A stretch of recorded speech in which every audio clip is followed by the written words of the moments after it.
and welcome. Today we're going to be looking at this very guitar right here. This is the Squier Classic Vibe 60's Jazzmaster. This particular one is in Olympic White. I've had this guitar for almost a year now, so I've gotten a really good chance to get to know this instrument, get to know all of its quirks, all of the things I like about it, all the things that need a little bit of improvement. This is also my second Classic Vibe 60's Jazzmaster. That will come up later in the video, but for now, let's just look at some of the tones from this guitar. We're going to be playing clean. We're going to be playing some clean tones first with the Fender Blues Junior.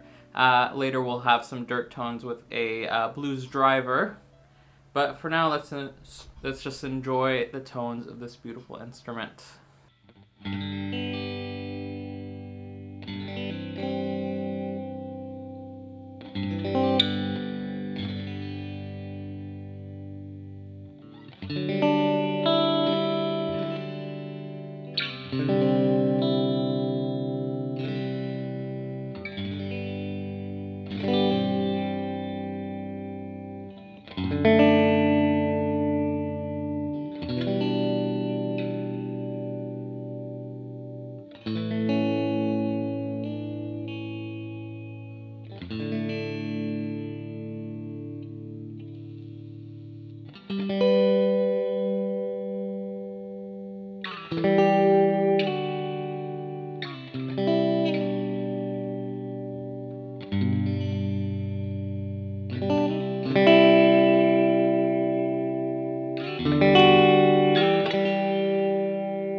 So the Classic Vibe 60's Jazzmaster is the updated Squier vintage version of a Jazzmaster. Previously they had a vintage modified guitar.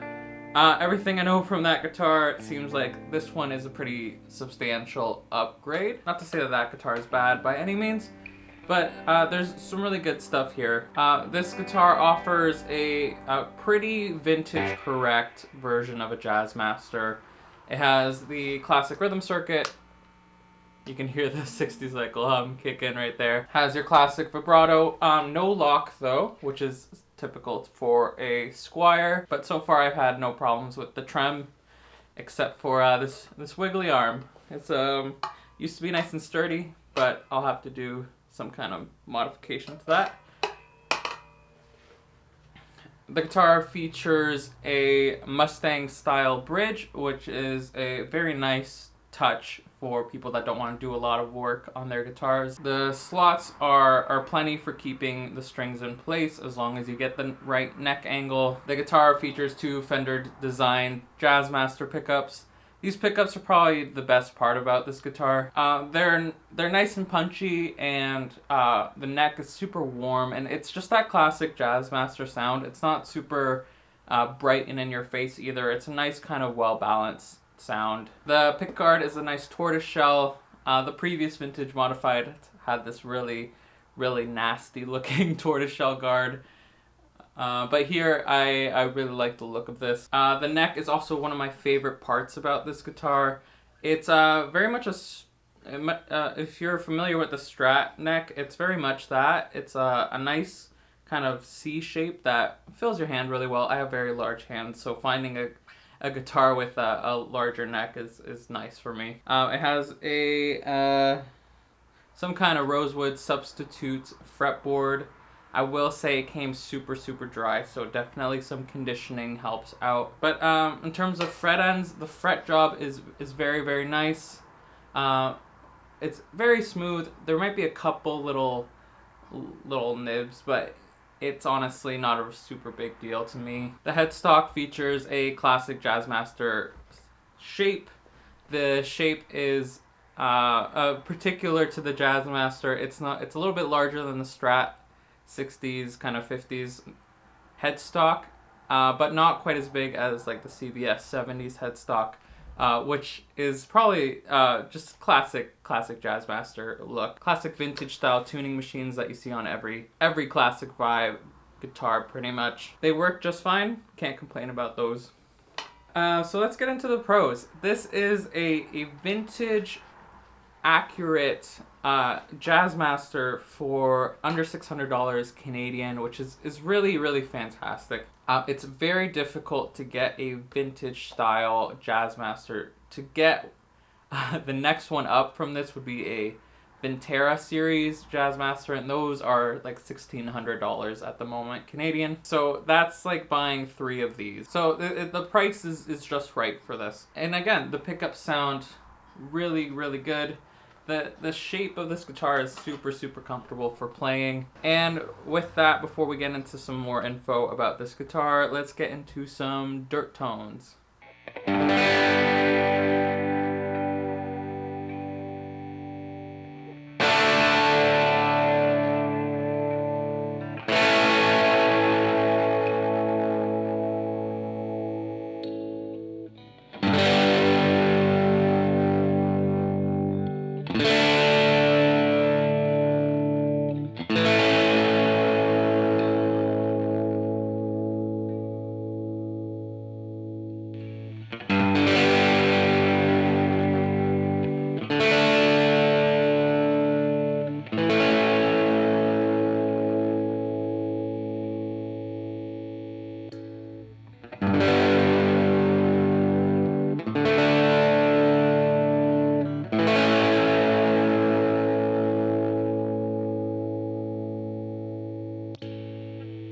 So let's get into some cons of this model and things to look out for based on my experience of owning 2 of them.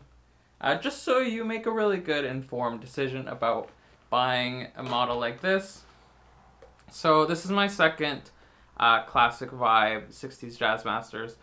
From what I can tell is that they've done some mid-run improvements on the guitars. I had a like first or maybe second year production version of this guitar. It was a Sunburst, and that guitar had a lot of issues. For one, cosmetically, the Sunburst isn't quite right. Typically on a 60s Jazzmaster you would have a kind of black going to orange, going to like a brighter yellow. That guitar was kind of a black into just orange and didn't get much brighter than that. That's just a cosmetic thing. That has been fixed on the new ones, so if you really are a Sunburst aficionado, that might be your best bet. The second improvement that I can tell from that guitar to this guitar is some construction things, some quality issues. That included the alignment being a little off from the bridge to the nut. That resulted in the E string being very close to the edge of the fretboard, and I'd find myself just knocking the string off of the fretboard. That's very annoying, and it's probably a deal breaker to a lot of people. Also, I've seen a lot of them in stores. When I was picking out this one in particular, there were quite a few of them with the bridge saddles all the way back. That's kind of a red flag for me. Having the intonation be that off on a guitar usually means that something isn't quite measured right in the actual construction of it, and I would just stay away from those almost entirely. With cheaper instruments like this, when they're good, they're really excellent. But when they're not good, there can be some really serious problems. So if you're buying online, get a store with a really good return policy, or better yet, go to a store that you trust to pick one out that you like. Other quality problems from this model in particular is this toggle switch. This is a very common thing I've seen with other people, and including mine on both my models. this one and the previous one, the toggle switch will give out sometimes. So in my instance, the toggle switch would not select the neck pickup. It's small things like that are things that would stop me from recommending this guitar for a complete beginner. A complete beginner, it's great to learn how to work on your instrument, but when you're just trying to learn what a G chord is, having things go wrong like that is a really big deal breaker. And when you're trying to keep things under budget, having to factor in work being done on the guitar is a lot of money. When it's $100-something setup, it's like a 20% of the actual cost of the guitar, which is a tough recommendation. I was able to fix mine. Basically, I had to take out the pick guard, kind of bend the actual connectors back in place and screw everything back together. Under this pick guard here is probably the sketchiest part of this guitar's construction is the electronics and the wiring. Everything is just a complete mess under here. That's why the pick guard stays on, and that's probably the first thing I would probably address if I were to upgrade it. I don't feel like the guitar needs it that bad.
Another issue that I had on the previous model compared to this one were the pickups. They were extremely microphonic. These ones are less so. They seem to be potted a little better, which is good. It might be a guitar-to-guitar basis, again, with these kind of cheaper instruments. So definitely look out for the electronic aspect of this guitar. Another thing with these guitars at this price is the setup. Out of the factory, I've seen them completely having the bridge completely decked to the body, having the action super high and pretty much unplayable. If you're somebody like me who really likes messing around with their guitar setup, knows what they're doing, you can get this thing playing really, really well. But if you're not, factoring the cost of a setup is probably something that you're going to have to do to get this thing playing as good as it can. Another quality issue is with the bridge. The design is fine. It's just that the manufacturing tolerances on this particular instrument are a little bit more suspect. With a lot of rattling and time, this bridge sunk into the body. This happened literally over the course of one set, and it meant I had to go backstage with an Allen key and raise the bridge back up. You can use nail polish. You can use clear nail polish or Loctite to get that from stopping to do that, which is what I did. But again, if you're a beginner, it's very difficult to. It's definitely a large learning curve to be able to work on your instrument. Although it's something that everybody should do eventually. So would I recommend this guitar overall? I'd say if you're a complete beginner looking for a Jazzmaster, there are more simple Jazzmasters to look at. There's the Affinity Jazzmaster that has a more traditional, easier setup guitar. But if you're somebody who wants a vintage style offset, doesn't mind working on their instrument, likes tweaking and tinkering like myself, this is a really, really great instrument. And for the price, there's nothing really like it. Fender doesn't even make a Mexican standard, lower end Mexican guitar with Jazzmaster pickups. All their Jazzmasters have a humbucker, which is so strange, because this is really what makes the guitar special. So hopefully my experience has been helpful to you. Hit the subscribe button if this has been a good video. Hopefully I'll get to make more music related content in the future. Hopefully I just saved you some headache when considering what to buy with this guitar. So on that note, thanks for watching.